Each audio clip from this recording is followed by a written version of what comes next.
दोस्तों बहुत बहुत स्वागत है आप सभी का एक बार फिर से। जी हाँ दोस्तों, आज पूरे दिन की कई महत्वपूर्ण और बड़ी खबरें निकलकर सामने आ रही हैं। जानेंगे सभी खबरों को विस्तार से। तो दोस्तों खबरों में आगे बढ़ने से पहले वीडियो को एक प्यार भरा लाइक जरूर कर दें और ताजा खबरों को जानने के लिए चैनल को सब्सक्राइब भी जरूर कर लें। तो देखते हैं पहली बड़ी खबर क्या निकल कर आ रही है। दोस्तों आज की पहली बड़ी खबर साइक्लोन निवार के हवाले से आ रही है। आपको बता दें कि तमिलनाडु के तटों पर तड़के दस्तक देगा निवार। आंध्र प्रदेश और पुडुचेरी में हाई अलर्ट, बारिश शुरू। जी हां, आपको बता दें कि बंगाल की खाड़ी में बने कम दबाव के क्षेत्र से पैदा हुआ चक्रवात निवार रौद्र रूप लेते जा रहा है। तूफान धीरे धीरे तेज हो रहा है और गुरुवार तड़के इसके तमिलनाडु और पुडुचेरी के तट से टकराने की संभावना है। इस दौरान 120-130 किलोमीटर प्रति घंटे की रफ्तार से हवाएं चलेंगी, जो आगे चलकर 145 किलोमीटर प्रति घंटे तक पहुंच जाएंगी। चक्रवात का असर तमिलनाडु में कई स्थानों पर अभी से देखने को मिल रहा है। और दोस्तों में अगली खबर आ रही है कोरोना गाइडलाइंस के हवाले से कि आपको बता दें कि राज्यों को नाइट कर्फ्यू की मिली इजाजत। लॉकडाउन से पहले लेनी होगी केंद्र सरकार की मंजूरी। जी आपको बता दें कि कोरोना वायरस से बढ़ते मामलों के बीच आज केंद्र सरकार ने नई गाइडलाइन जारी कर दी है। गृह मंत्रालय ने 1 दिसंबर से कोरोना वायरस महामारी को लेकर नई गाइडलाइन जारी की है। इस गाइडलाइंस को लेकर कंटेनमेंट जोन, सर्विलांस और सावधानी पर सबसे ज्यादा फोकस दिया गया है। वहीं राज्यों और केंद्र शासित प्रदेशों की सरकारों को भीड़ भाड़ वाली जगहों पर भीड़ को नियंत्रित करने और अधिक सावधानी बरतने का निर्देश दिया गया है। नई गाइडलाइंस में केंद्र सरकार ने राज्य सरकारों और केंद्र शासित प्रदेशों को नाइट कर्फ्यू लगाने की छूट दी है। गृह मंत्रालय ने कहा है कि कोरोना महामारी का आकलन करने के बाद प्रदेश सरकार केवल निषिद्ध क्षेत्रों में रात्रिकालीन कर्फ्यू जैसी स्थानीय पाबंदियां लगा सकते हैं। वहीं केंद्र सरकार ने नई गाइडलाइंस में कहा है कि लॉकडाउन लगाने से पहले प्रदेश सरकारों को केंद्र से अनुमति लेनी होगी। नई गाइडलाइंस के मुताबिक निषिद्ध क्षेत्रों के बाहर किसी भी प्रकार का स्थानीय लॉकडाउन लागू करने के पहले राज्यों और केंद्र शासित प्रदेश के केंद्र सरकार से अनुमति लेनी होगी। गृह मंत्रालय की ओर से जारी गाइडलाइन में कहा गया है कि कोरोना को देखते हुए निगरानी, नियंत्रण और सावधानी के लिए राज्यों और केंद्र शासित प्रदेशों को ये नए दिशा निर्देश जारी किए जा रहे हैं। इसमें कहा गया है कि कंटेनमेंट जोन में किसी तरह की ढिलाई न दी जाए और आदेशों का सख्ती से पालन हो। कंटेनमेंट जोन में आवश्यक सेवाओं के अलावा अन्य किसी आवाजाही की इजाजत न दी जाए। और वहीं अगली खबर में आपको बता दें कि 27 नवंबर से डीबीएस बैंक के लिए काम करेगी लक्ष्मी विलास बैंक की शाखाएं। विलय प्रस्ताव को कैबिनेट से मंजूरी। जी हां, आपको बता दें कि कैश संकट से जूझ रहे लक्ष्मी विलास बैंक का अब डीबीएस बैंक में विलय होने जा रहा है। बुधवार को मोदी कैबिनेट ने भारतीय रिजर्व बैंक के मर्जर प्रस्ताव को मंजूरी दे दी, जिसके बाद 27 नवंबर से लक्ष्मी विलास बैंक लिमिटेड की शाखाएं डीबीएस बैंक की शाखाओं के रूप में काम करेंगी। इसके साथ ही जो जमा निकासी सीमा आरबीआई ने तय की थी वो भी हट जाएगी, जिससे काफी दिनों से परेशान ग्राहकों को फायदा मिलेगा। दरअसल कुछ महीने पहले बैंक के शेयर धारकों की वार्षिक मीटिंग में वोट के आधार पर बैंक के एमडी, सीईओ समेत 7 निदेशकों को बाहर का रास्ता दिखा दिया गया था। बैंक काफी समय से पूंजी संकट से जूझ रहा था और इसके लिए अच्छे निवेशकों की तलाश की जा रही थी। आंकड़ों के मुताबिक जून वाली तिमाही में बैंक के पास कुल जमा पूंजी 21,161 करोड़ रुपए थी। इसके बाद आरबीआई एक्टिव हुआ और उसने निकासी की सीमा 25,000 रुपए कर दी। साथ ही विलय का प्रस्ताव तैयार कर केंद्रीय कैबिनेट को भेज दिया, जिसे बुधवार को मंजूरी मिल गई। और दोस्तों में अगली बड़ी खबर बता दें जो कि यूपी से है कि यूपी में एस्मा कानून लागू। अगले 6 महीने तक हड़ताल नहीं कर सकेंगे कर्मचारी। जी हम बात करें कि उत्तर प्रदेश की योगी सरकार ने बुधवार को प्रदेश में एस्मा कानून लागू कर दिया है। अब अगले 6 महीने तक प्रदेश में अति आवश्यक सेवाओं में लगे कर्मचारी छुट्टी और हड़ताल पर नहीं जा सकेंगे। सभी अति आवश्यक कर्मचारियों को सरकार के निर्देशों का पालन करना अनिवार्य होगा। आदेशों का उल्लंघन करेंगे पर संबंधित कर्मचारी के खिलाफ सख्त कार्रवाई होगी। इस संबंध में अपर मुख्य सचिव नियुक्त एवं कार्मिक मुकुल सिंघल ने पत्र जारी किया है। आपको बता दें मुकुल सिंघल ने विरोध प्रदर्शनों पर पूरी तरह से रोक के लिए अत्यावश्यक सेवाओं का अनुरक्षण अधिनियम 1966 के अंतर्गत प्राप्त शक्तियों का प्रयोग करते हुए हड़ताल पर रोक लगाई है। तो दोस्तों खबरों में आगे बढ़ने से पहले जान लेते हैं आज के माइंड क्विज के सवाल को। आज का सवाल आपको बताना है कि असम के मुख्यमंत्री का क्या नाम है। इसका जवाब आपको वीडियो के नीचे कमेंट बॉक्स में देना है और सही जवाब देने वाले को रैंडमली लेके जाएगा और वो जीत सकते हैं एक बम्पर पुरस्कार। तो बढ़ते हैं अगली खबर की ओर। और वहीं अगली खबर में आपको बता दें कि 43 चीनी ऐप्स पर भारत ने लगाया प्रतिबंध। चीन बोला संप्रभुता का बहाना देकर लिया गया फैसला। जी हां, आपको बता दें कि भारत सरकार ने एक बार फिर से चीनी मोबाइल ऐप के खिलाफ कार्रवाई की है। सरकार ने 43 मोबाइल ऐप्स पर प्रतिबंध लगाने का फैसला लिया है। इन ऐप्स को भारत की सुरक्षा, रक्षा और संप्रभुता को खतरा बताते हुए सरकार ने इन पर प्रतिबंध लगाने का फैसला लिया है।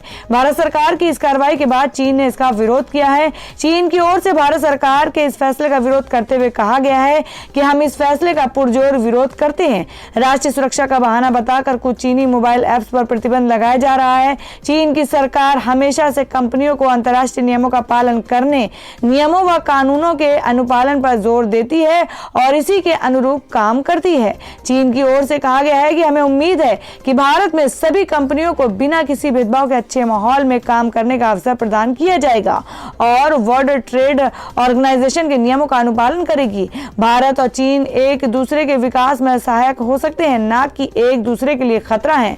दोनों ही देशों को आर्थिक रिश्तों को बेहतर को और बेहतर करने की जरूरत है, जिससे कि दोनों देशों को व्यापार से फायदा हो। दोनों ही देशों को बातचीत के जरिए समस्याओं का समाधान करना चाहिए। और मैं अगली खबर में आपको बता दें जो कि महाराष्ट्र से है कि शिवसेना नेता पर ईडी के छापों को लेकर बोले संजय राउत। कहा मोहनजोदड़ो हड़प्पा की बातें खंगाल रहे भाजपा के लोग।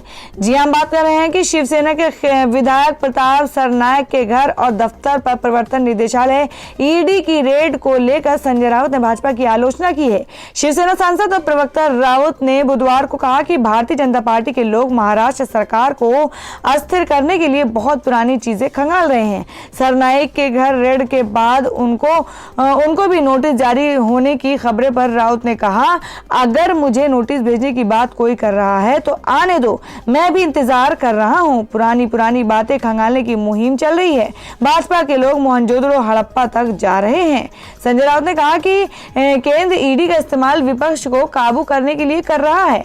राउत ने कहा, मैं इस देश के ऐसे 120 प्रमुख नेता जो सत्ताधारी पार्टी के हैं उनकी लिस्ट ईडी और वित्त मंत्रालय को भेज रहा हूं। अब मैं देखूंगा ईडी किसको जांच के लिए बुलाती है या जांच सिर्फ विपक्ष के नेताओं की ही होगी। और दोस्तों मैं अगली खबर में आपको बताते हैं जो कि पंजाब में किसानों के आंदोलन के चलते रेलवे ने रद्द की 5 ट्रेनें, 9 का बदला गया रूट। जी आपको बता दें कि पंजाब में किसानों का आंदोलन जारी है और साथ ही जारी है ट्रेनों का रद्द होना। जी हां, मंगलवार को भी रेलवे को 5 ट्रेनें रद्द करनी पड़ी, जबकि 7 ट्रेनों को कुछ समय के लिए और 9 ट्रेनों के रूट को बदला गया है। इससे पहले रेलवे ने अमृतसर जाने वाली ट्रेनों का मार्ग बदलने का फैसला लिया। आपको बता दें कि कृषि बिल को लेकर किसान धरने पर बैठे हैं। तमाम कोशिशों के बाद भी वो रेलवे ट्रैक से हटने का नाम नहीं ले रहे हैं। इसके चलते रेलवे को ये फैसला लेना पड़ा। पिछले सप्ताह करीब 30 किसान संगठनों ने यात्री ट्रेनों को लेकर की गई अपनी नाकेबंदी 15 दिनों के लिए हटाने पर सहमति व्यक्त की थी। इधर पंजाब के मुख्यमंत्री अमरिंदर सिंह ने इस कदम की आलोचना की है। अमृतसर के उपायुक्त गुरदीप सिंह खैरा ने मंगलवार को बताया कि किसान संगठन ने यहां से करीब 25 किलोमीटर दूर जंडियाला रेलवे स्टेशन पर रेलमार्ग को बाधित कर रखा है। और दोस्तों मैं अगली बड़ी खबर बता दें कि दिल्ली में सांस लेना हुआ और मुश्किल, गंभीर श्रेणी में पहुंचा AQI। जी आपको बता दें कि हवा की धीमी गति के कारण बुधवार को करीब 10 दिन बाद दिल्ली की वायु गुणवत्ता और खराब होकर गंभीर श्रेणी में आ गई। केंद्रीय प्रदूषण नियंत्रण बोर्ड के मुताबिक IGI एयरपोर्ट के पास भी हालात खराब रहे और वायु गुणवत्ता सूचकांक 375 दर्ज किया गया है, जबकि दिल्ली के PM 2.5 प्रदूषकों में पराली जलाने की भागीदारी बुधवार को 2% रही है। तो दोस्तों खबरों में आगे बढ़ने से पहले एक बार फिर से आपको याद दिला दें कि अगर आपने अभी तक हमारी वीडियो को लाइक नहीं किया तो जल्दी से वीडियो को लाइक कर दें, क्योंकि आपका एक लाइक हमारे लिए बहुत ही महत्वपूर्ण होता है। और अगर आप हमारे चैनल पर नए हैं तो चैनल को जरूर सब्सक्राइब कर लें और बेल के बटन को भी जरूर हिट कर दें। और हमारी पूरी न्यूज को जानने के लिए वीडियो को लास्ट तक जरूर देखें। बढ़ते अगली खबर की ओर। और वहीं अगली खबर में आपको बता दें कि पंजाब कैबिनेट में मिलेगी नवजोत सिंह सिद्धू को जगह। सीएम के साथ लंच के बाद अटकलें हुई तेज। जी हां, बात करें कि पंजाब के मुख्यमंत्री कैप्टन अमरिंदर सिंह ने कांग्रेस नेता पूर्व मंत्री नवजोत सिंह सिद्धू से मुलाकात की। पंजाब कैबिनेट में फेरबदल की संभावना के साथ आगामी मंत्रिमंडल विस्तार से पहले मुख्यमंत्री ने सिद्धू को लंच के लिए आमंत्रित किया था। सिद्धू और कैप्टन की इस मुलाकात के बाद अटकलों का बाजार गर्म हो गया है। ऐसा माना जा रहा है कि कैप्टन आगामी मंत्रिमंडल विस्तार में सिद्धू को जगह दे सकते हैं।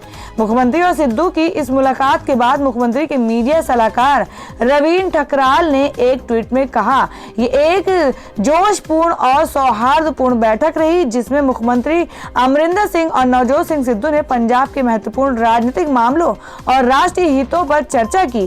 दोनों नेताओं ने महत्वपूर्ण मुद्दों पर विचार साझा करते हुए 1 घंटे से अधिक समय बिताया।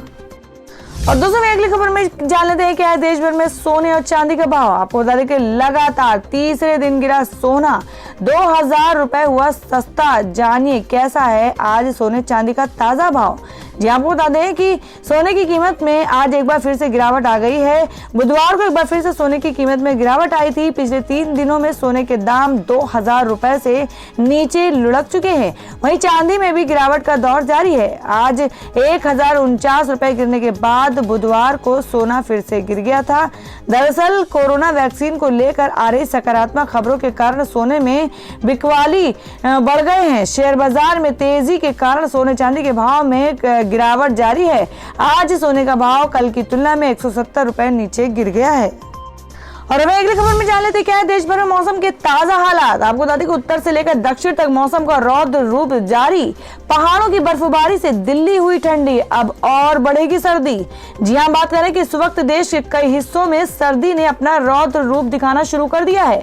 भारतीय मौसम विभाग ने अपने ताजा अपडेट में कहा है कि तमिलनाडु, पुडुचेरी और आंध्र प्रदेश में चक्रवात निवार की वजह से भारी बारिश संभव है। इन राज्यों में रेड अलर्ट जारी है। तो वहीं दूसरी ओर देश के दूसरे राज्यों में अब तापमान में तेजी से गिरावट होने वाली है, जिसके कारण सर्दी और ठिठुरन बढ़ेगी। आईएमडी ने कहा है कि पश्चिमी विक्षोभ के सक्रिय होने की वजह से अगले 24 घंटे के दौरान देश के कुछ राज्यों में बारिश और बर्फबारी संभव है। जम्मू कश्मीर, लद्दाख, गिलगित बाल्टिस्तान, हिमाचल, मुजफ्फराबाद में बर्फबारी और ओलावृष्टि की संभावना है। तो वहीं अगले 48 घंटों में लाहौल स्पीति जिले और आसपास के क्षेत्रों में भारी बारिश होने की संभावना व्यक्त की गई है। तो दोस्तों ये थी अब तक की सभी बड़ी खबरों की अपडेट्स। टुडे ब्रेकिंग न्यूज और लेटेस्ट खबरों को देखने के लिए हमारे चैनल को सब्सक्राइब जरूर कर लें। वीडियो को लाइक और शेयर भी जरूर कर दें अपने दोस्तों और रिलेटिव्स के साथ। तो दोस्तों फिर मिलेंगे काम की खबरों और सरकारी योजनाओं की एक और नई वीडियो के साथ। तब तक के लिए धन्यवाद दोस्तों।